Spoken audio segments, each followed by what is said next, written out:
you very much. Now, a car is the third biggest investment cost of a person's life, usually. Housing would be number two. Government is by far and away the biggest cost during a person's life. So let's move on to housing.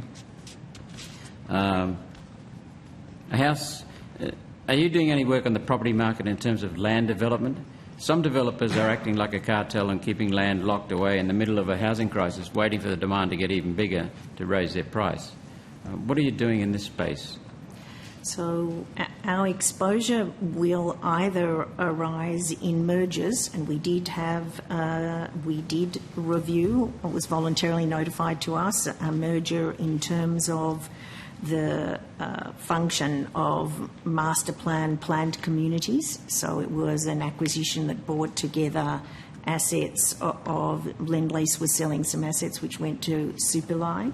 And in relation to the Illawarra area, where we considered that there would be too much concentration post the transaction, we required a divestiture in order to retain continuing competition. So one exposure we have to this, and an important role that we have, is merger control, and with the reforms, if passed by this House, we will have much more visibility in relation to the transactions we need to look at.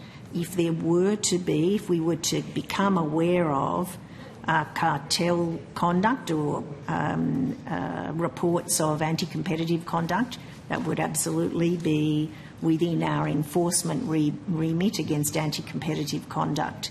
We do not have an overall supervisory function in relation to housing. It arises in relation to maintaining and promoting competition. So you're not are you? I'll come back to you, Senator Roberts. If I ask this simple question, that'll be me finished. The committee advises that we release the Productivity Commission, and you go with our thanks. Thank you, Senator Roberts. Thank you. Are you aware of any developers that are withholding land from the market to bump up prices? I don't believe we are aware of that, no, Senator. Thank you, Chair. That's the end of my questions. Thank you.